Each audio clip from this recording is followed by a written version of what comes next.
প্ৰথমটো গুৰুত্বপূৰ্ণ খবৰ ইতিমধ্যে আমি জনাইছো যে হোম কোৱাৰেণ্টাইনত থাকিব মৰিগাঁৱৰ উপায়ুক্ত আৰক্ষী অধীক্ষক আৰু জিলা স্বাস্থ্য যুটীয়া সঞ্চালক আৰক্ষী প্ৰশাসনৰ বিষয়াৰ লগতে একাংশ সাংবাদিককো কোৱাৰেণ্টাইনত থকাৰ আহ্বান জনাইছে স্বাস্থ্য বিভাগে মৰিগাঁৱৰ দুগৰাকী কৰোনা আক্ৰান্তৰ সংস্পৰ্শলৈ আহিছিল এওঁলোক বৃহস্পতিবাৰে ভুৰা গাঁৱৰ শামছুল আলম আৰু জাগিৰুত চেনিমাৰী ফুলকণ আলীৰ দেহত ধৰা পৰিছিল মাৰাত্মক কোভিড-19ৰ অৱস্থিতি ইয়াৰ পিছতে হাহাকাৰ লাগে সমগ্ৰ মৰিগাঁও জিলাত কিয়নো এই দুগৰাকী ব্যক্তিৰ সংস্পৰ্শলৈ আহিছিল মৰিগাঁও আৰক্ষী প্ৰশাসনৰ বিষয়াৰ লগতে একাংশ সাংবাদিকো দিল্লীৰ নিজামুদ্দিনলৈ যোৱা জামাতীৰ স্বাস্থ্য পৰীক্ষা তথা সজাগতা অনাৰ লক্ষ্যৰে আৰক্ষী প্ৰশাসনৰ বিষয়াৰ লগতে একাংশ সাংবাদিকে লগ ধৰিছিল শামছুল আলম আৰু ফুলকণ আলীক সম্প্ৰতি লাহৰীঘাট চিকিৎসালয়ত কোৱাৰেণ্টাইনত ৰখা হৈছে আক্ৰান্ত দুয়োজনকে পুনৰ এবাৰ জনাইছো অতি গুৰুত্বপূৰ্ণ খবৰ এই মুহূৰ্তত মৰিগাঁৱৰ খবৰ আৰু হোম কোৱাৰেণ্টাইনত থাকিব লাগিব মৰিগাঁৱৰ উপায়ুক্ত আৰক্ষী অধীক্ষক আৰু জিলা স্বাস্থ্য যুটীয়া সঞ্চালক আৰক্ষী প্ৰশাসনৰ বিষয়াৰ লগতে একাংশ সাংবাদিককো কোৱাৰেণ্টাইনত থকাৰ আহ্বান জনাইছে স্বাস্থ্য বিভাগে মৰিগাঁৱৰ দুগৰাকী কৰোনা আক্ৰান্তৰ সংস্পৰ্শলৈ আহিছিল এওঁলোক আৰু বৃহস্পতিবাৰে ভুৰা গাঁৱৰ শামছুল আলম আৰু জাগিৰুত চেনিমাৰী ফুলকণ আলীৰ দেহত ধৰা পৰিছিল মাৰাত্মক কোভিড-19ৰ অৱস্থিতি ইয়াৰ পিছতে হাহাকাৰ লাগে সমগ্ৰ মৰিগাঁও জিলাত কিয়নো এই দুগৰাকী ব্যক্তিৰ সংস্পৰ্শলৈ আহিছিল মৰিগাঁও আৰক্ষী প্ৰশাসনৰ বিষয়াৰ লগতে একাংশ সাংবাদিক দিল্লীৰ নিজামুদ্দিনলৈ যোৱা জামাতীৰ স্বাস্থ্য পৰীক্ষা তথা সজাগতা অনাৰ লক্ষ্যৰে আৰক্ষী প্ৰশাসনৰ বিষয়াৰ লগতে একাংশ সাংবাদিকে লগ ধৰিছিল শামছুল আলম আৰু ফুলকণ আলীক সম্প্ৰতি লাহৰীঘাট চিকিৎসালয়ত কোৱাৰেণ্টাইনত ৰখা হৈছে আক্ৰান্ত লোক দুজনক এই মুহূৰ্তত ফোনযোগে সংযুক্ত হৈছো পৱনজ্যোতি ডেকাৰ সৈতে পৱনজ্যোতি আমি আপোনাৰ পৰা আৰু অধিক খবৰ এই সন্দৰ্ভত জানিব বিচাৰিম কাৰণ কোৱাৰেণ্টাইনত থকাৰ কথা ইতিমধ্যে আহি পৰিছে একাংশ সাংবাদিক কোৱাৰেণ্টাইনত থাকিব লাগিব যুটীয়া স্বাস্থ্য সঞ্চালক থাকিব লাগিব আৰক্ষী থাকিব লাগিব নিশ্চয়কৈ পাপৰি এক বিপদৰ সংকেত বুলিব লাগিব কিয়নো মৰিগাঁও জিলাখন ইতিমধ্যে ৰেড জোনত চিনাক্ত হৈছে আৰু 6জনলৈ বৃদ্ধি হৈছে আক্ৰান্ত সংখ্যা আৰু কালি যিটো খবৰ অহাৰ লগে লগে আচলতে এক প্ৰতিক্ৰিয়াৰ সৃষ্টি হৈছে সমগ্ৰ মৰিগাঁও জিলাত কিয়নো যিজন শামছুল আলম বুলি কোৱা লোকজনক আচলতে তেখেতে জামাতৰ লগত জড়িত আছিল আৰু তেখেতক খবৰ ল'বলৈ উচ্চ পৰ্যায়ৰ বিষয়াসকল তেখেতৰ কাষলৈ গৈছিল আৰু বাতৰি সংগ্ৰহ কৰিবলৈ আমাৰ কিছু সতীৰ্থ সাংবাদিক তেখেতসকলৰ ওচৰলৈ গৈছিল আৰু যাৰ ফলত এতিয়া গোটেই মানে এটা আতংকময় পৰিৱেশৰ সৃষ্টি হৈছে আৰু কালি মই ফোন যোগে যিজন আমাৰ জইণ্ট ডাইৰেক্টৰ তেখেতৰ লগত কথা পাতিছিলোঁ আৰু তেখেতে আমাক জনাইছিল যে তেখেত DC মহোদয় SP মহোদয় আৰু তেখেত জইণ্ট ডাইৰেক্টৰ নিজে স্বইচ্ছাই কোৱাৰেণ্টাইনলৈ যাম বুলি আমাক ফোন যোগে জনাইছিল আৰু সমগ্ৰ বিষয় এতিয়া জটিলৰ পৰা জটিল হৈ গৈছে কাৰণ এই বিষয়ৰ লগত জড়িত হৈছিল সাংবাদিকসকলৰ এই আলমৰ পৰা আচলতে ইণ্টাৰভিউ ল'বলৈ তেখেতৰ ঘৰলৈ গৈছিল আৰু যোৱাৰ ফলত এতিয়া এইসকল সাংবাদিকো আচলতে এই বিষয়টোৰ লগত জড়িত হৈ পৰে পাপৰি হয় সাংবাদিকসকলে এতিয়া বিষয়টোৰ সৈতে জড়িত হৈ পৰে কিন্তু কোৱাৰেণ্টাইনত কেতিয়াৰ পৰা ৰখাৰ কথা কোৱা হৈছে উল্লেখ কৰা হৈছে আৰু যিহেতু এটা যি ধৰণৰ এটা পৰিৱেশৰ সৃষ্টি হৈছে এই মুহূৰ্তত নিশ্চিতভাৱে অতি উদ্বিগ্নতাৰ কথা নিশ্চয়কৈ পাপৰি উদ্বিগ্নতাৰ কথাই কিয়নো তেখেতৰ সংস্পৰ্শলৈ যোৱাসকলৰ পৰা আমাৰ গোটেই সাংবাদিকখিনি আচলতে জড়িত হৈ থাকোঁ কাৰণ আমি একেলগে থাকোঁ আমি ওচৰা ওচৰিতে থাকোঁ আমি হাঁহি ধেমালিৰে আমি সময় পাৰ কৰোঁ যিখিনি সময় বিৰতি সময় পাওঁ আৰু এই যিটো এতিয়া প্ৰশ্ন আহিছে যে আচলতে সাংবাদিকসকল কোৱাৰেণ্টাইনলৈ যাব লাগিব নেকি যদি যাব লাগিব কোন যাব লাগিব তেনেকুৱা নিৰ্দেশনা এতিয়াও চৰকাৰৰ ফালৰ পৰা বা প্ৰশাসনৰ ফালৰ পৰা আমালৈ অহা নাই মাত্ৰ মই টেলিফোনিক বাৰ্তা কৰিছিলোঁ জইণ্ট ডাইৰেক্টৰ মহোদয়ৰ লগত তেখেতে কৈছে যে আমি স্বইচ্ছাই 3জন আমি এতিয়া হোম কোৱাৰেণ্টাইনত থাকিম আৰু সবিশেষ সময় বাগৰাৰ লগে লগে আচলতে স্পষ্ট হৈ পৰিব পাপৰি আমি আৰু এটা কথা জানিব বিচাৰিম পৱনজ্যোতি ডেকা আনোৱাৰ হুছেইনৰ ঘটনাৰ সন্দৰ্ভত আমি কিছু কথা আৰু জানিব বিচাৰিম আপোনাৰ পৰা কিছু তথ্য আপোনাৰ পৰা আৰু লাভ কৰিব বিচাৰিম নিশ্চয়কৈ আচলতে এখন প্ৰেছ বাৰ্তাত এই আনোৱাৰ হুছেইন যিজন লোক তেখেতে এই লোকসকলৰ লগত সংস্পৰ্শলৈ অহাৰ বাবে তেখেতকো কোৱাৰেণ্টাইনত ৰখা হৈছে আৰু সেই সভাখনত জিলাখনৰ উপায়ুক্তকে ধৰি বিভিন্নজন আছিল প্ৰেছ বাৰ্তাখনত স্পষ্টকৈ উল্লেখ আছে সমগ্ৰ বিষয়টো কোন উপস্থিত আছিল সেই পৰ্যন্ত এই জনসংযোগে যিখন আমালৈ প্ৰেছ বাৰ্তা দিছিল 3 তাৰিখৰ সেই 3 তাৰিখৰ প্ৰেছ বাৰ্তাখনতে আচলতে স্পষ্টকৈ আছে কোন তাত উপস্থিত আছিল আৰু কোন সাংবাদিক উপস্থিত আছিল সমূহ সুন্দৰভাৱে এই প্ৰেছ বাৰ্তাখনত লিখা আছে সেইবাবে এতিয়া এই আনোৱাৰ হুছেইনজনৰ সন্দৰ্ভটো এক প্ৰশ্ন হৈ পৰিছে কাৰণ তেখেতক কোৱাৰেণ্টাইন ৰখা হৈছে কোৱাৰেণ্টাইন ৰখাৰ লগে লগে তেখেতে সেই সভাখনত উপস্থিত আছিল যাৰ ফলত এতিয়া আৰু বিপদৰ বা বিপদলৈ বিষয়টো গৈ আছে পাপৰি হয় পৱনজ্যোতি ডেকা আপোনাক ধন্যবাদ জনাইছো আৰু ইতিমধ্যে আপুনি আমাক সবিশেষ জনাইছে আমি পৰৱৰ্তী সময়ত পুনৰ আপোনাৰ সৈতে সংযুক্ত হ'ম আৰু এই সন্দৰ্ভত বিস্তৃতভাৱে আমি তথ্য বা খবৰ আপোনাৰ পৰা আমি লাভ কৰিম কাৰণ এটা ডাঙৰ খবৰ এই মুহূৰ্তত আমি ইতিমধ্যে জনাই গৈছো যে মৰিগাঁৱৰ একাংশ সাংবাদিক তথা যুটীয়া স্বাস্থ্য সঞ্চালক তথা আৰক্ষী বিষয়া হোম কোৱাৰেণ্টাইনত থাকিব লাগিব আৰু ইতিমধ্যে দুগৰাকীকৈ আৰক্ষী বিষয়াই জনাইছে যে তেওঁলোকে স্বইচ্ছাই হোম কোৱাৰেণ্টাইনত থাকিব কাৰণ দুগৰাকীকৈ কৰোনা আক্ৰান্তৰ খবৰ ইতিমধ্যে আহি পৰিছে শামছুল আলম আৰু ফুলকন আলীক তেওঁলোকে লগ ধৰিছিল গতিকে এক উদ্বিগ্নতাৰ খবৰ এই মুহূৰ্তত সাৱধানতাৰ প্ৰয়োজন হৈ পৰিছে বা এই সন্দৰ্ভত সতৰ্কতাৰ প্ৰয়োজন হৈ পৰিছে গতিকে এইখিনি সময়ত হোম কোৱাৰেণ্টাইনৰ অতি প্ৰয়োজন হৈ পৰিছে এই সকলো লোকৰ তাৰ ভিতৰত একাংশ সাংবাদিকো আছে এজন হ'ল আপোনাৰ শামছুল আলম তেওঁ হ'ল 72 years আৰু তেওঁৰ ঘৰ একচুৱেলি টেঙাগুৰি তিনিচুকীয়া বুলি কোৱা জেগাটো 2 নম্বৰজন হ'ল ফুৰকান আলী তেওঁৰ ঘৰ অৰিজিনেল ঘৰ হেৰিত চেনিমাৰী জাগিৰোডৰ চেনিমাৰীত তেওঁ 27 বছৰ এই দুইজন মানুহেই আপোনাৰ লাহৰীঘাটৰ হস্পিটেলত কোৱাৰেণ্টাইন হিচাপে আছিলে এতিয়া কালি আমি প্ৰথমবাৰ পঠিয়াইছিলোঁ তেওঁলোকৰ ৰিপৰ্টবিলাক চব টেষ্টবিলাক কিন্তু সেইবিলাক ৰিপৰ্ট নিগেটিভ আহিছিলে বাকী কালি আকৌ তেওঁলোকক ৰিলিজ দিম বুলিয়ে আমি আচলতে ভাবিছিলোঁ ৰিলিজ দিম বুলিয়ে তেওঁলোকক মানে আমি চব লৈছিলোঁ কিন্তু এইবাৰ কিন্তু এই দুজনৰ পজিটিভ আহিলে বাকী 17জন আছিলে টোটেল বাকী 15জনৰ নিগেটিভ আহিছে গতিকে এই দুজন আকৌ আমি এতিয়া ট্ৰিটমেণ্টৰ কাৰণে গুৱাহাটী পঠাম আৰু তেওঁলোকৰ ট্ৰিটমেণ্ট আৰম্ভ হ'ব ঠিক আছে কিন্তু দুইজনৰে কিন্তু কোনো চাইন চিমটম নাই এইটো ভাইৰাছটোৰ কিবা ৰূপ সলনি কৰিছে নেকি নাজানো কিন্তু তেওঁলোকে মানে ভাইৰাছটোৰ কাৰণে লগে লগে কোনো লক্ষণ ক্ষতি নাহে মাত্ৰ কেৰিয়াৰ হিচাপেহে মানুহজনৰ লগত থাকে এইটো আমি অনুভৱ কৰিছোঁ এজনটো নিজামুদ্দিন এজন এই বয়সস্থ মানুহজন নিজামুদ্দিনৰ আৰু বাকী ইজন এই ইউ পিত পঢ়ি থকা ল'ৰা আৰু ইতিমধ্যে আমি জনাইছোঁ যে এই মুহূৰ্তৰ যি খবৰ আচলতে এটা ডাঙৰ খবৰ এই মুহূৰ্তত মৰিগাঁৱৰ খবৰ আমি ইতিমধ্যে জনাই গৈছোঁ আৰু শামছুল আলম ফুলকন আলীক লগ ধৰা যিসকল লোক আছিল তেওঁলোকক হোম কোৱাৰেণ্টাইনত ৰখা হ'ব কৰোনাৰ বিৰুদ্ধে সজাগতা অনাৰ লক্ষ্যৰে তেওঁলোকক লগ কৰা হৈছিল তেওঁলোক দুয়োগৰাকীকে লগ কৰা হৈছিল আৰু ইতিমধ্যে আমি জনাইছোঁ যে পজিটিভ পোৱা গৈছে দুয়োৰে শৰীৰত আমি ইতিমধ্যে আমি নগাঁৱৰ সাংবাদিক পৱনজ্যোতিৰ সৈতে কথা পাতিলোঁ আমি বলেনৰ সৈতে এই মুহূৰ্তত সংযুক্ত হৈছোঁ পোনপটীয়াকৈ বলেন আপোনাৰ ওচৰলৈ আহিছোঁ অধিক জানিব বিচাৰিম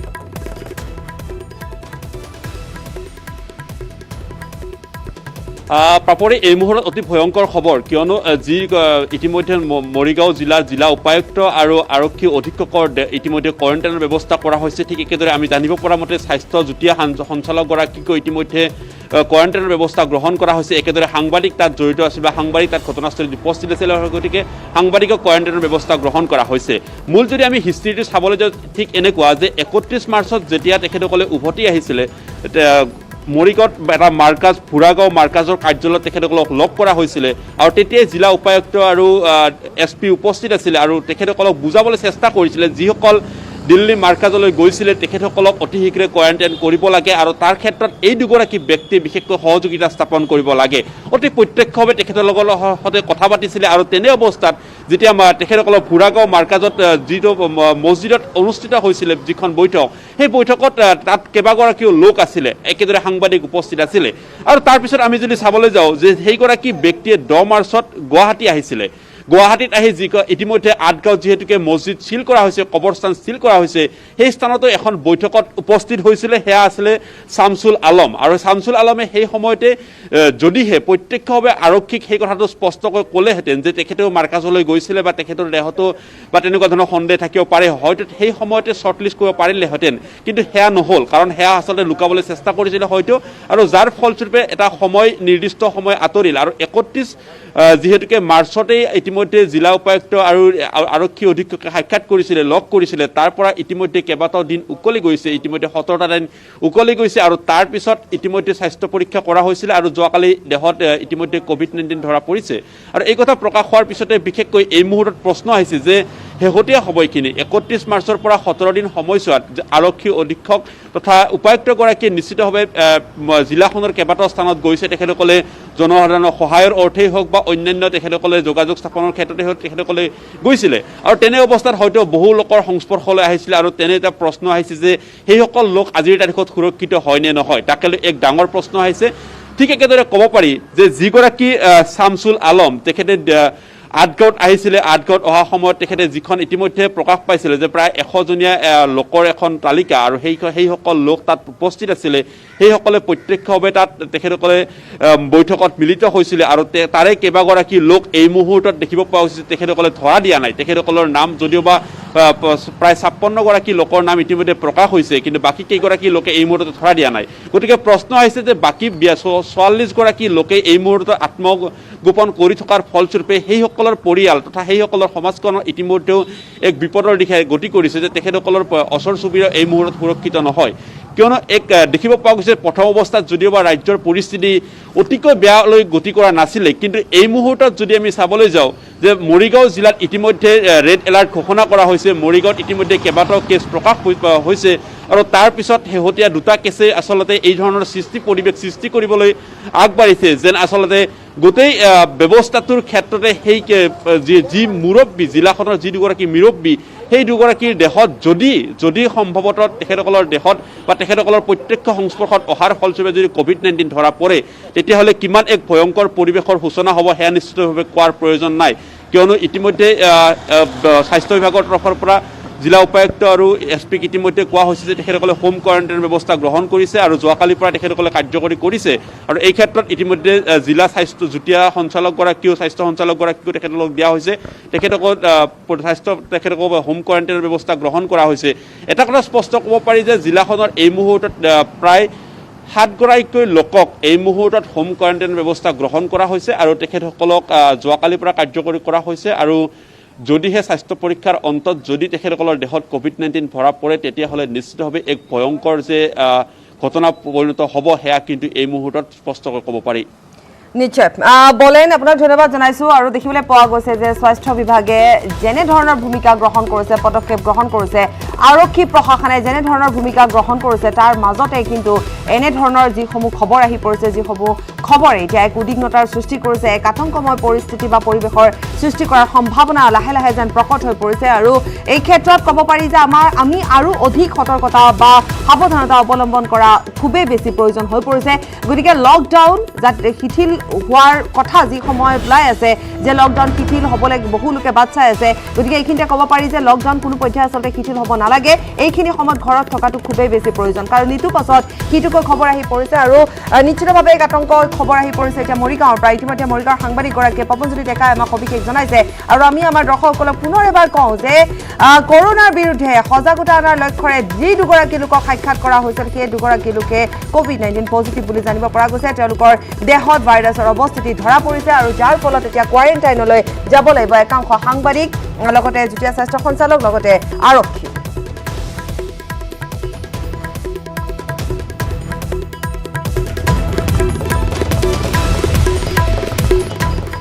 অসমত ৩৪ জনলৈ বৃদ্ধি কোভিড-19ত আক্ৰান্তৰ সংখ্যা বৃহস্পতিবাৰে মৰিগাঁৱত 2জন লোক কোভিড-19 পজিটিভ নিজামুদ্দিন জামাতীৰ সংস্পৰ্শলৈ আহিছিল 2জন টুইটযোগে জনালে স্বাস্থ্যমন্ত্ৰী ডক্টৰ হিমন্ত বিশ্ব শৰ্মাই পুনৰ এবাৰ জনাইছো অসমত ৩৪ জনলৈ বৃদ্ধি পালে কোভিড-19ত আক্ৰান্তৰ সংখ্যা বৃহস্পতিবাৰে মৰিগাঁৱত 2জন লোক কোভিড-19 পজিটিভ জানিব পৰা গ'ল নিজামুদ্দিনৰ জামাতীৰ সংস্পৰ্শলৈ আহিছিল এই 2জন টুইটযোগে জনালে স্বাস্থ্যমন্ত্ৰী হিমন্ত বিশ্ব শৰ্মাই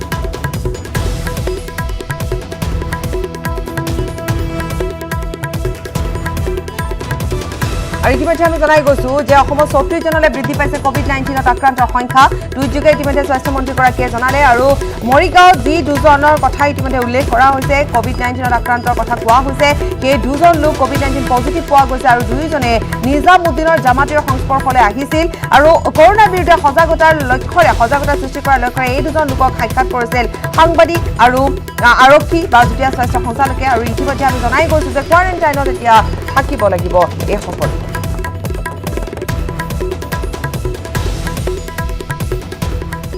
কালৰূপী কৰোনা ভাইৰাছক নিষেধ কৰিবলৈ এতিয়া অসক্ষম হোৱা নাই বিশ্ববাসী বিগত কিছু মাহ ধৰি অব্যাহত আছে সমগ্ৰ বিশ্বকে আতংকিত কৰি তোলা কৰোনা ভাইৰাছৰ সংহাৰ প্ৰতি মুহূৰ্তত বৃদ্ধি পাই আহিছে কোভিড-19ত আক্ৰান্ত হৈ মৃত্যু হোৱা লোকৰ সংখ্যা মাৰাত্মক কৰোনা ভাইৰাছত এই পৰ্যন্ত বিশ্বজুৰি আক্ৰান্ত হৈছে 21,82,058 গৰাকী লোক কালৰূপী কোভিড-19 সমগ্ৰ বিশ্বত প্ৰাণ লৈছে 1,45,516 জনৰ কৰোনা ভাইৰাছত আক্ৰান্ত হৈ বিশ্বজুৰি এই পৰ্যন্ত আৰোগ্য হৈছে 5,47,207 গৰাকী লোক ইপিনে ছখন দেশত লাখৰ ঘৰত অতিক্ৰম কৰিছে কৰোনা ভাইৰাছত আক্ৰান্তৰ সংখ্যাই আমেৰিকাত সৰ্বাধিক 6,77,570 গৰাকী লোক এই পৰ্যন্ত আক্ৰান্ত হৈছে মহামাৰী কোভিড-19ত আক্ৰান্ত হৈ আমেৰিকাত মৃত্যুমুখত পৰিছে 34,617 জন স্পেইনত 1,84,948 গৰাকী লোক আক্ৰান্ত হোৱাৰ বিপৰীতে মৃত্যু হৈছে 19,315 জনৰ ইটালীত কৰোনা ভাইৰাছত আক্ৰান্ত সংখ্যা 1,68,941 গৰাকী আৰু মৃত্যু হৈছে 22,170 গৰাকী ভাৰতত এই পৰ্যন্ত কৰোনা ভাইৰাছত 12,759 গৰাকী লোক আক্ৰান্ত হোৱাৰ বিপৰীতে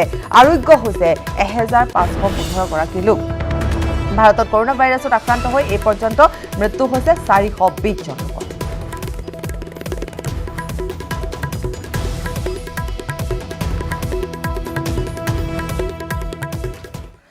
এই মুহূৰ্তত আন এক গুৰুত্বপূৰ্ণ খবৰ চীনে ভাৰতলৈ প্ৰেৰণ কৰা বহু পিপিই কিটত বিসংগতি ধৰা পৰিছে বিসংগতি থকা পিপিই কিট ঘূৰাই পঠাব ভাৰতৰ পিপিই কিট পৰীক্ষাত ধৰা পৰিছে বিসংগতি চীনৰ পৰা অসমলৈ 50,000 পিপিই কিট আহিছে আন এক গুৰুত্বপূৰ্ণ খবৰ আন এক ব্ৰেকিং নিউজ চীনে ভাৰতলৈ প্ৰেৰণ কৰা বহু পিপিই কিটত আছে বিসংগতি থকা পিপিই কিট ঘূৰাই পঠাব ভাৰতৰ পিপিই কিট পৰীক্ষাত ধৰা পৰিছে বিসংগতি চীনৰ পৰা অসমলৈ আহিছিল 50,000 কৈ পিপিই কিট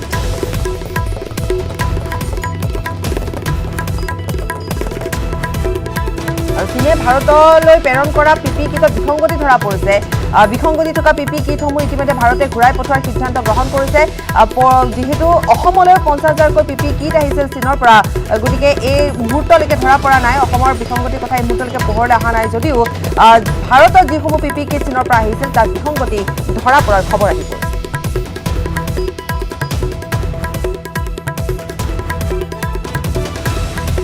ৰাজ্যত তলাবন্ধৰ সুযোগ লৈছে একাংশ অসাধু ব্যৱসায়ীয়ে মূল উৎসত দাম বৃদ্ধি নোহোৱাৰ পিছতো একাংশ অধিক দামত বিক্ৰী কৰি আহিছে মাংস কণী ইপিনে সুযোগ বুজি মূল্য বৃদ্ধি নকৰিবলৈ মুখ্যমন্ত্ৰীয়ে সকীয়াই দিছে অসাধু ব্যৱসায়ীক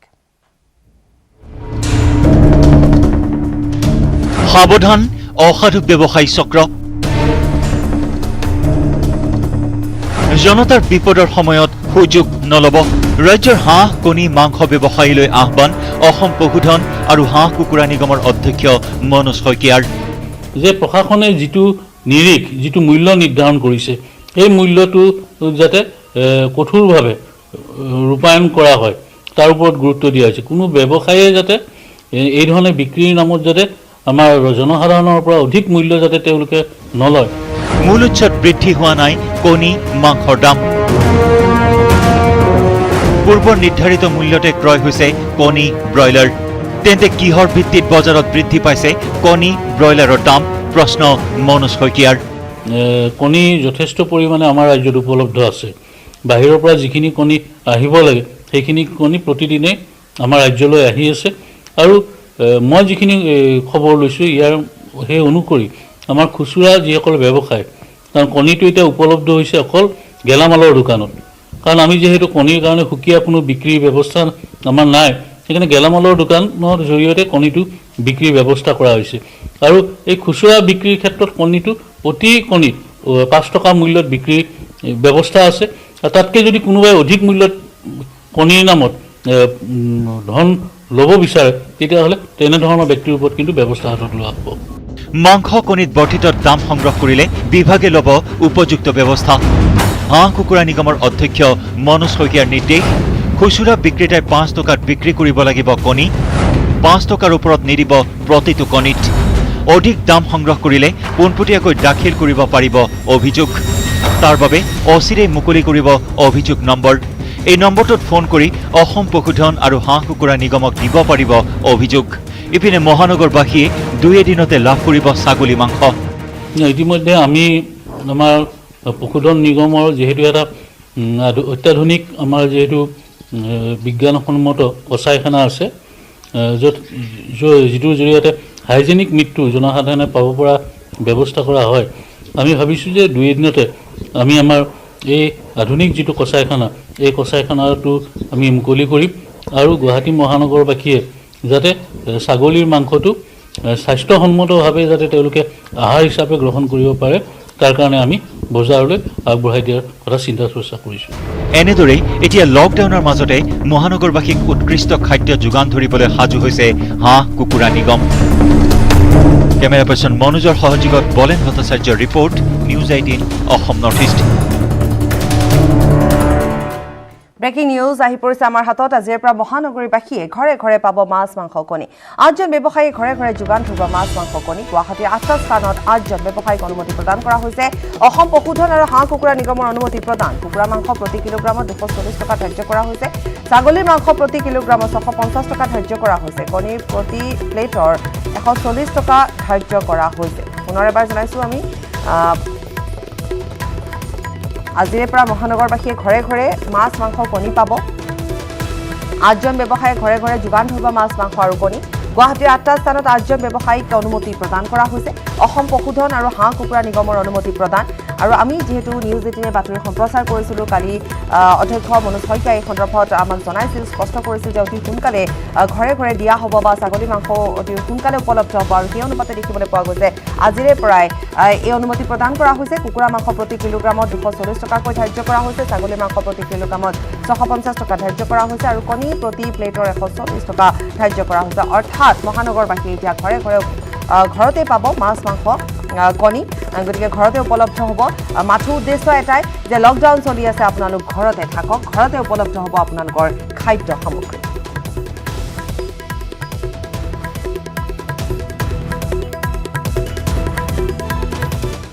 খবৰ অব্যাহত থাকিব সময় বিৰতি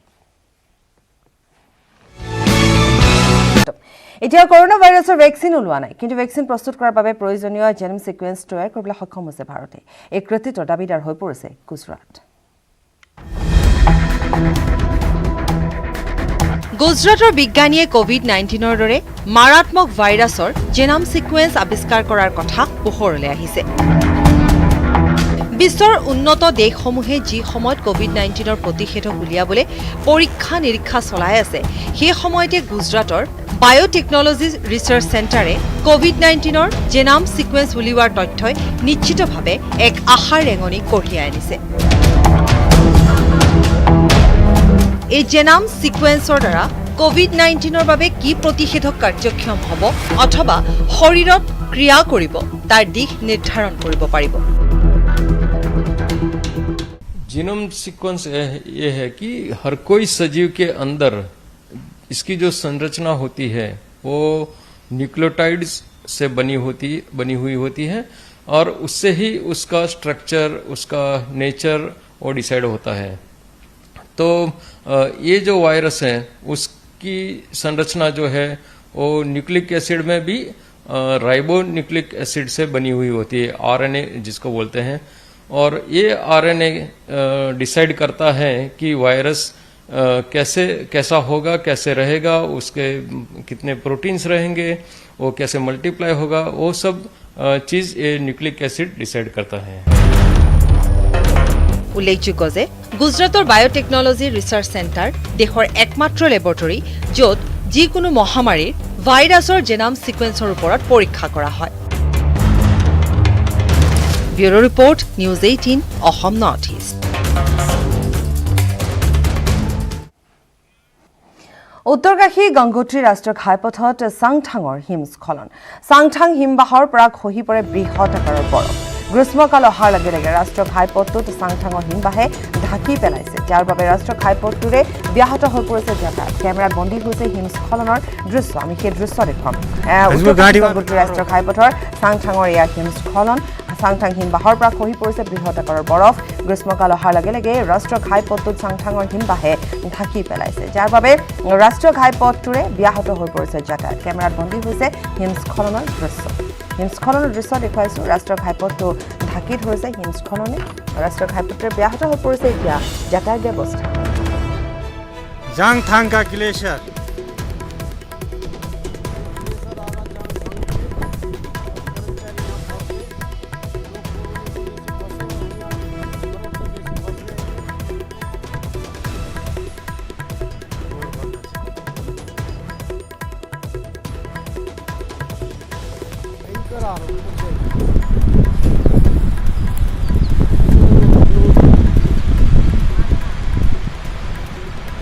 আৰু হিমস্খলনৰ এক দৃশ্য আমি এই মুহূৰ্তত দেখুৱাইছোঁ এনেধৰণে ৰাষ্ট্ৰীয় ঘাইপথটো ইতিমধ্যে যাতায়াত ব্যৱস্থা ব্যাহত হৈ পৰিছে আৰু কেমেৰাত বন্দী হৈছে পৰ্যটকসকলৰ কেমেৰাত বন্দী হৈছে হিমস্খলনৰ দৃশ্য উত্তৰকাশী গংগোত্ৰী ৰাষ্ট্ৰীয় ঘাইপথৰ কাষৰ দৃশ্য এয়া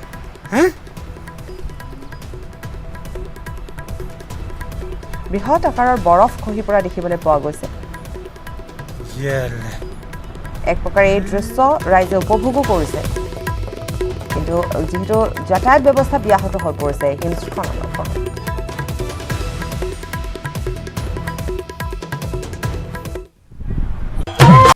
আজি গছ বিহু আৰু যেহেতু লকডাউন চলি আছে গতিকে মৰমৰ বিহুটিক এনেধৰণে ঘৰৰ ভিতৰতে চৌহদতে আঁকোৱালি লৈছে ৰাইজে আদৰি আনিছে ৰাইজে আৰু আজি হ'ল গছ বিহু প্ৰতি বছৰে গহপুৰৰ বিভিন্ন স্থানত উলহ মালহেৰে পালন কৰা হয় গছ বিহু কিন্তু এবাৰ তলা বন্ধৰ বাবে গহপুৰৰ ছয়দুৱাৰ খণ্ড উন্নয়ন বিষয়াৰ কাৰ্যালয়ৰ চৌহদত অনুষ্ঠিত কৰা হৈছে গছ বিহু শুকুৰবাৰে পুৱা ছয়দুৱাৰ খণ্ড উন্নয়ন বিষয়া অৰুণ দাস আৰু গাণনিক বিষয়া পংকজ মৰাণৰ নেতৃত্বত কাৰ্যালয়টোৰ চৌহদতে অনুষ্ঠিতকৈ উদযাপন কৰা হৈছে আজি গছ বিহু উপলক্ষে কাৰ্যালয়টোৰ চৌহদত থকা এজোপা বৃক্ষত বিহুৱান পিন্ধোৱাৰ লগতে গছপুলি ৰোপণ কৰিছে বিষয়া কৰ্মচাৰীসকলে আগবঢ়াইছো পলাশ ফুকনৰ প্ৰতিবেদন আজি গছ বিহু বহাগ মাহৰ চতুৰ্থটো দিন গহপুৰৰ পৰা আৰম্ভ হৈছিল এই গছ বিহুৰ আৰু এতিয়া সমগ্ৰ ৰাজ্যবাসীয়ে গছ বিহু উদযাপন কৰে আৰু মই বৰ্তমান আজি উপস্থিত আছো গহপুৰৰ ছয়দুৱাৰ উন্নয়ন খণ্ডত আৰু ইয়াত যিহেতু কাৰ্যালয়ত কিছুসংখ্যক লোক উপস্থিত আছে আৰু তেওঁলোকে এই গছ বিহু উদযাপন কৰা দেখা গৈছে মই দেখাইছোঁ প্ৰথমতে কেমেৰাত এজোপা হিচাপে এজোপা বৰগছ আৰু ইয়াত তেওঁলোকে পুৱাই গামোচা পিন্ধাই আচলতে এনেদৰে বৃক্ষ পূজা কৰিছে গছ বিহু উদযাপন কৰিছে যিহেতু ৰাজ্যত এতিয়া লকডাউন চলি আছে এক নিমামা পৰিৱেশে বিৰাজ কৰিছে কিন্তু তাৰ মাজতে কিন্তু এই ছয়দুৱাৰ উন্নয়ন খণ্ডৰ যিসকল কৰ্মচাৰী বিষয়ববী আছে তেওঁলোকে গছ বিহু উদযাপন কৰিব চেষ্টা কৰিছে মোৰ সৈতে ছয়দুৱাৰ উন্নয়ন খণ্ডৰ বিষয়া আছে মই তেখেতৰ পৰা জানিব বিচাৰিম আচলতে কেনেদৰে আচলতে আপোনালোকে আজি গছ বিহু উদযাপন কৰিছে সকলোকে মই ৰঙালী বিহুৰ শুভেচ্ছা জনাইছোঁ আজি 4 বহাগ আজি গছ বিহু সেই উপলক্ষে আমি উন্নয়ন খণ্ডৰ কৰ্মচাৰীসকলে আমি উপস্থিত হৈ আমি এজোপা বকুল গছ ৰুই পেলাই আমি এই কাৰ্যসূচীটো পালন কৰিছোঁ গতিকে এই আজি যিটো অৱস্থা কৰোনাৰ সংক্ৰামকৰ যিটো আমাৰ অৱস্থা সেইকাৰণে আমি অনুষ্ঠিতভাৱে পালন কৰিছোঁ আমি যাৰ জমতে পালন কৰিব নোৱাৰিলোঁ গতিকে সকলোলৈকে মই আহ্বান জনাইছোঁ যে প্ৰত্যেকে যাতে এনেকুৱা অনুষ্ঠানবিলাক পালন কৰে হয় আচলতে গছ থাকিলেহে মানুহ থাকিব বকুল গছ তেওঁলোকে ৰুইছে আৰু যি গছ বৰগছ আছে তাত তেখেতসকলে গামোচা পিন্ধাই আচলতে গছ বিহু উদযাপন কৰিছে মোৰ সৈতে আৰু এগৰাকী ছয়দুৱাৰ উন্নয়ন খণ্ডৰ বিষয় আছে আমি তেখেতৰ পৰা জানিব বিচাৰিম এটা কওকচোন যিহেতু প্ৰকৃতিত গছ থাকিলেহে আচলতে প্ৰকৃতিখন সুন্দৰ আৰু সেউজীয়া জীপাল হৈ থাকিব কি ক'ব নমস্কাৰ প্ৰথমে মই গছ বিহুৰ দিনাখন সদৌ অসমবাসীলৈ মোৰ আন্তৰিক হিয়া ভৰা উলগ শ্ৰদ্ধা মৰম সকলোবোৰ নিবেদিছোঁ হয় গছ থাকিলে মানুহ থাকিব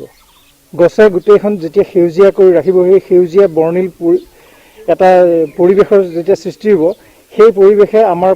প্ৰাকৃতিক ভাৰসাম্য ৰক্ষাত সহায় কৰিব আৰু আমি ভাবোঁ যে এই গছ বিহুৰ দিনাখনে সকলো অসমবাসীয়ে এটা সংকল্প লওক যে সকলোৱে এজোপাকে হ'লেও গছ মানে ৰোপণ কৰক হয় নিশ্চয়কৈ ক'ব লাগিব যিহেতু গছ বিহু আৰু এই গছ বিহুৰ দিনটোত সকলো ৰাজ্যবাসীয়ে আচলতে চেষ্টা কৰিব লাগে একোটিকৈ গছপুলি ৰুবলৈ, কিয়নো গছ থাকিলেহে প্ৰকৃতিৰ ভাৰসাম্য এক সুস্থিৰ অৱস্থাত থাকিব। তলাবন্ধৰ মাজতে ৰাষ্ট্ৰীয় ঘাইপথত দপদপকৈ জ্বলিল ট্ৰাক। নিশা ৩৭ নং ৰাষ্ট্ৰীয় ঘাইপথত জ্বলিল ভস্মীভূত হ'ল খেৰ ভৰ্তি এখন ট্ৰাক। খেতিৰ তেতেলিয়াত নিশা সংঘটিত হৈছে ভয়ংকৰ অগ্নিকাণ্ডৰ ঘটনা। ৰাষ্ট্ৰীয় ঘাইপথৰ কাষৰ বৈদ্যুতিক তাঁৰত লাগি জ্বলি উঠা অত্যাধিক খেৰ কঢ়িয়াই অনা ট্ৰাকখন। অৱশ্যে অগ্নিকাণ্ডত সৌভাগ্যক্ৰমে চালক হেণ্ডিমেন ৰক্ষা পৰিছে। ঘটনাস্থলীত অগ্নি নিৰ্বাপক বাহিনী উপস্থিত হৈ জুই নিৰ্বাপন কৰে। পুনৰ জনাইছো আৰু লগতে এই দৃশ্য দেখুৱাইছো। তলাবন্ধৰ মাজতে ৰাষ্ট্ৰীয় ঘাইপথত দপদপকৈ এখন ট্ৰাক জ্বলি উঠিল। নিশা ৩৭ নং ৰাষ্ট্ৰীয় ঘাইপথত জ্বলি ভস্মীভূত হ'ল খেৰ ভৰ্তি এখন ট্ৰাক। খেতিৰ তেতেলিয়াত নিশা সংঘটিত হৈছে এই ভয়ংকৰ অগ্নিকাণ্ডৰ ঘটনা। ৰাষ্ট্ৰীয় ঘাইপথৰ কাষৰ বৈদ্যুতিক তাঁৰত লাগি জ্বলি উঠে অত্যাধিক খেৰ কঢ়িয়াই অনা ট্ৰাকখন। অৱশ্যে অগ্নিকাণ্ডত সৌভাগ্যক্ৰমে ৰক্ষা পৰে চালক হেণ্ডিমেন। ঘটনাস্থলীত অগ্নি নিৰ্বাপক বাহিনী উপস্থিত হৈ নিৰ্বাপন কৰে জুই। দৃশ্য দেখুৱাইছো। বৈদ্যুতিক তাঁৰত লাগি এনেধৰণে দাউদাকৈ জ্বলি উঠে এই ট্ৰাকখন। ৰাজপথতে জ্বলি উঠিছে ট্ৰাকখন। সৌভাগ্যক্ৰমে চালক আৰু হেণ্ডিমেন ৰক্ষা পৰিল।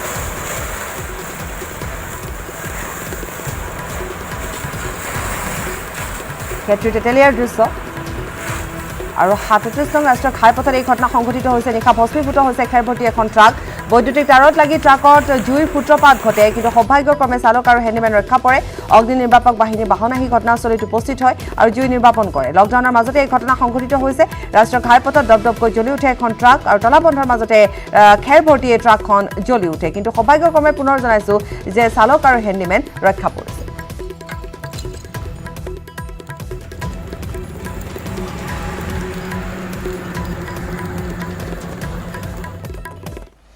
এইবাৰ লকডাউনৰ বাবে প্ৰকাশ পোৱা নাই বৰকটকী কোম্পানীৰ অসমীয়া কেলেণ্ডাৰখন। সাধাৰণতে প্ৰতি বছৰে মাৰ্চৰ শেষৰ সপ্তাহটোৰ পৰাই বজাৰত উপলব্ধ হয় অসমীয়া দেৱাল পঞ্জিকা। প্ৰধানকৈ উজনি অসম তথা শেহতীয়াকৈ গুৱাহাটীতো জনপ্ৰিয় হৈ পৰা এই অসমীয়া কেলেণ্ডাৰখন 10 লাখতকৈ অধিক কপি প্ৰকাশ পাই আহিছে। আমেৰিকা, ব্ৰিটেইন, অষ্ট্ৰেলিয়া আদি ভাৰতৰ বাহিৰৰ বহু দেশলৈ 20 পৰা 22 হাজাৰ এই কেলেণ্ডাৰখনৰ কপি প্ৰেৰণ কৰা হয়। বহু পৰিয়ালে ঘৰত পাতিবলগীয়া সকাম, পূজা, বিয়া তথা বিভিন্ন মাংগলিক অনুষ্ঠান তথা তিথিসমূহৰ বাবে নিৰ্ভৰ কৰি আহিছে এই কেলেণ্ডাৰখন। কিন্তু লকডাউনৰ ফলত বৰ্তমান ছপাশালতে পেকেট কৰি থোৱা হৈছে কেলেণ্ডাৰসমূহ। লকডাউন খোলাৰ লগে লগে বজাৰত উপলব্ধ হৈ পৰিব কেলেণ্ডাৰ। উল্লেখযোগ্য যে নতুন বছৰত বৰ্ষচক্ৰ গণনাৰ বাবেও বহু লোকে এই কেলেণ্ডাৰখনৰ ওপৰত নিৰ্ভৰ কৰে। আনহাতে অচিৰে এই দেৱাল পঞ্জিকাখনৰ এটি অসমীয়া মোবাইল এপ মুকলি কৰা হ'ব বুলিও জানিবলৈ দিছে বৰকটকী কোম্পানীৰ স্বত্বাধিকাৰীয়ে। আৰু এই এপৰ জৰিয়তে এতিয়া হাতৰ মুঠিতে উপলব্ধ হ'ব প্ৰতিটো দিনৰ তথ্য।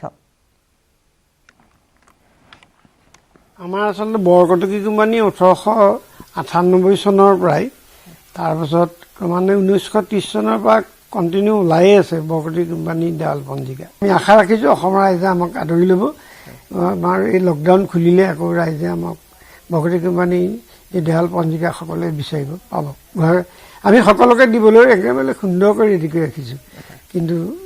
যিটো চৰকাৰী নিয়ম আমি ভংগ কৰা নাই। অকণমান অসুবিধা হৈছে, বিশেষকৈ বৰ্ষচক্ৰ গণনা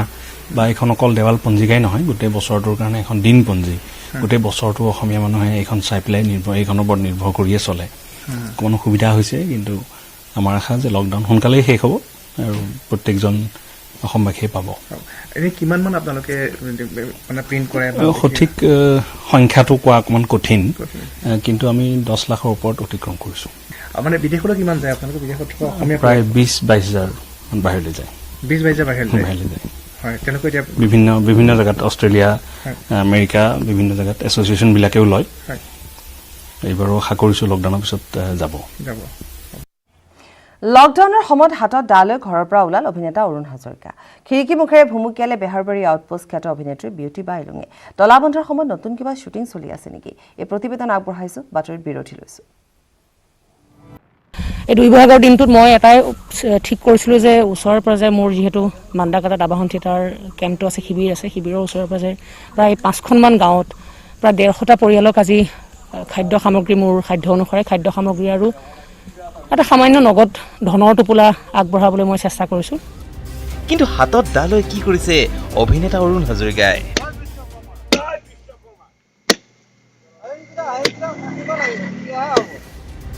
কিয় কাটিছে গছ?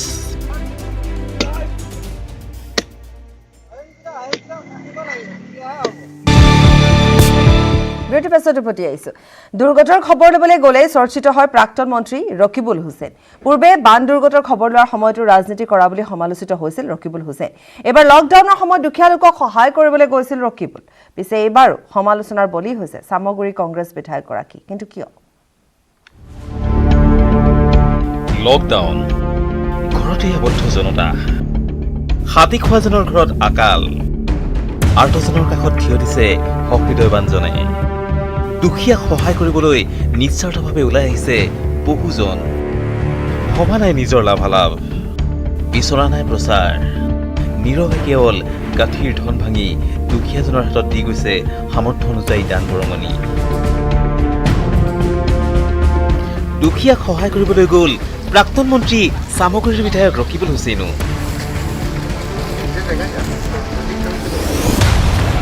কিন্তু এয়া কি এজন দুজন নহয় অজস্ৰ ৰকিবুল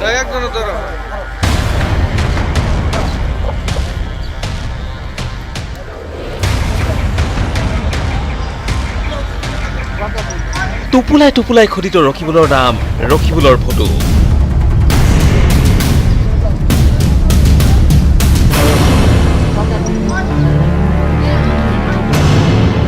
ওমা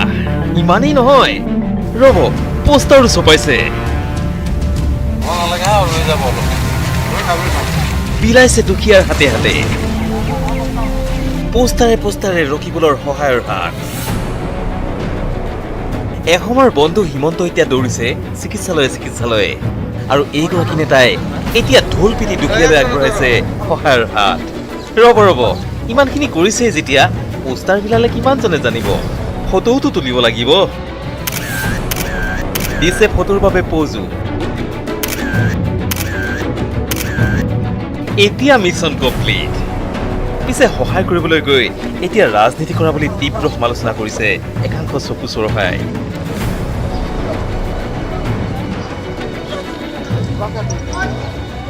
সেই সহায় কৰাৰ ক্ষেত্ৰত আমি দেখিব পাইছোঁ যিসমূহ তেওঁৰ টোপোলা প্ৰদান কৰিছে মানে সহায়ৰ যিবোৰ টোপোলা প্ৰদান কৰিছে তাত ৰকিবুল হুছেইন আৰু ৰাহুল গান্ধীৰ পোষ্টাৰ সন্নিৱিষ্ট কিছুমান বেগ আমি পৰিলক্ষিত হোৱা দেখা পাইছোঁ গতিকে আমি অসম জাতীয়তাবাদী যুৱ ছাত্ৰ পৰিষদ পৰিণাম আঞ্চলিক সমিতিয়ে সেই তেনেধৰণৰ ৰাজনৈতিক ব্যক্তিক আমি সকীয়াই দিছোঁ আৰু তেওঁক আমি আহ্বান জনাইছোঁ যাতে ভৱিষ্যতে এনেকুৱা ধৰণৰ যাতে কাৰ্যকলাপৰ পৰা তেওঁ বিৰত থাকিবৰ কাৰণে তেওঁলোকক আমি আহ্বান জনাইছোঁ সহায় কৰক জাতি ধৰ্ম বৰ্ণ ভাষা নিৰ্বিশেষে সকলোৱে ইজনে সিজনক সহায় কৰক কিন্তু এই ক্ষেত্ৰত যাতে কোনো ব্যক্তিয়ে ৰাজনীতিকৰণ নকৰে bureau report news 18 Assam north east corona ভাইৰাছৰ বাবে স্তব্ধ অসম মেঘালয়ৰ যাতায়াত অসমৰে যাতায়াত বন্ধ কৰিলে মেঘালয় চৰকাৰে মেঘালয়ত কৰোনা আক্ৰান্ত চিকিৎসকৰ মৃত্যুৰ পিছতে এই সিদ্ধান্ত গ্ৰহণ কৰে মেঘালয় চৰকাৰে দুয়োখন ৰাজ্যৰ মাজত যাতায়াত বিচ্ছিন্ন হৈ পৰা জোৰা বাটত আবদ্ধ হৈ পৰিছে শ শ ট্ৰাক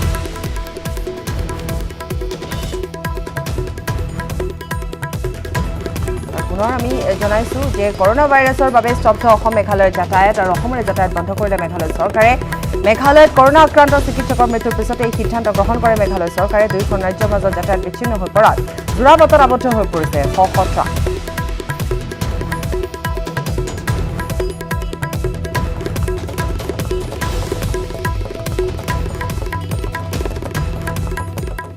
ইয়াৰে সৈতে প্ৰথম সংবাদৰ পৰা বিদায় লৈছোঁ নমস্কাৰ